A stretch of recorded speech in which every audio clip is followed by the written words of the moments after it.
I've been touring all around the world for the last 2 years. It's crazy to think everything can happen that way and you can actually at some point in your life just live out of your passion. I'm about to release my album and it's just kind of a dream coming through, you know, like just making as much music as you want and being able to live from it and actually like have so much fun with it.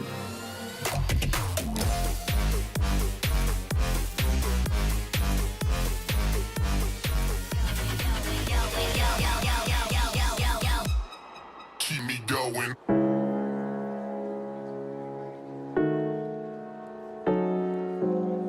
So I'm originally from Brussels, even though I was born there, but I was raised in the south of Belgium, and then ended up going to school a little bit everywhere in Namur, and then Antwerp, and then ended up in Brussels. After Brussels, I moved to Montreal, Canada. When I was 9, so I ended up doing ballet at a big dance school in Antwerp called KBA, which is like in Dutch, Koninklijke Balletschool Antwerpen. So I spent 4 years in this dance school. I always kind of felt like I had to do something important. I had to differentiate myself from other people. I had to do something and be really good at it. Because when I was a kid, I was really good at dancing, so I needed to find something else and be as good as that, but in a different kind of like world or art.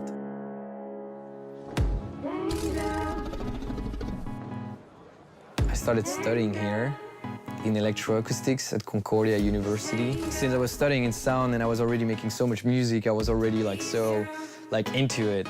Obviously, I wanted to like find a job and started working in that industry. I think at first he wanted to play the party and he was a good friend of Electric. So he told Electric, yeah, I'm gonna meet the guys, I'm gonna give them a track and then I'll be able to grow a bit in Montreal and get name exposure.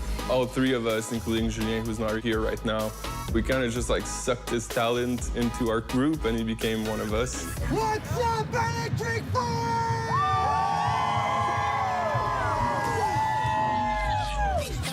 Battle Royale was definitely the first track that got attention, worldwide.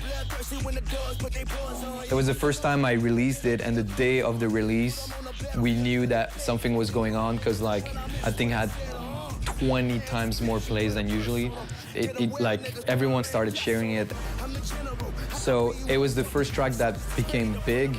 Because of that track, I think I got some attention, so the releases that came after that track were as successful. No Twerk by Apashe, which is probably his biggest single.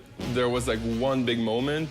We just received a video in Russian about So You Think You Can Dance Russia, and it just became viral. The next day we had 3-4 record label from Russia that wanted to sub-license the music, and then a lot of things started clicking in his career. A lot of people started paying more attention to his music. So it has been very cool to see this kind of like recognition that came from Russia first, that, all right, this guy is making like underground music, but it has a pop aspect to it, and people relate to it and love it, and they want to play it on TV and make choreographies to it. So it's really cool to see that a release we put together that made it all the way to the big leagues. It's quite unconventional, but also it's like super rewarding because it's all of us working here with John, with the team that's here, and just trying to do what we can for our artists.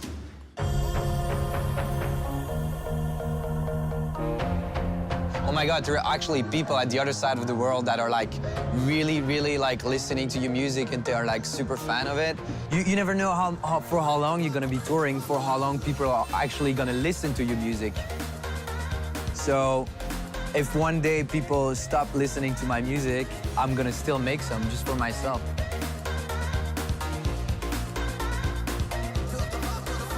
I don't mind having another job at some point and still making music. I mean, that's what I've been doing my entire life before this, and I loved it. Because that wasn't the goal at the beginning. I just wanted to make music, and then when shows started to happen, and I started doing shows, and I felt that energy with the people, and I felt what was going on, like that entire thing, you know, like playing your music. Even though you can't really feel it while you're playing it because you're too focused, it's amazing. When the show is over and you relax for a second, you're like, whoa, oh my God, what just happened, you know? And that moment, you think about the past, you think about everything you have been doing. It's rewarding for all the work you put into it, you know? It's like, oh my God, I just lived such a great moment and I shared it with so many people. It's awesome.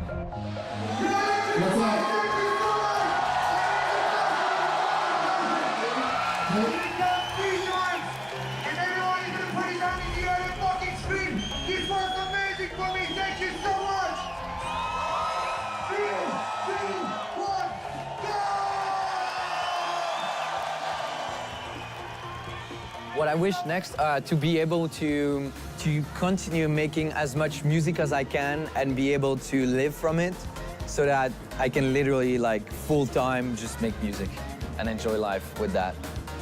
Because it's the most awesome thing that happened to me so far in life, and I want to just keep doing it. It was insane. Insane. I enjoyed it.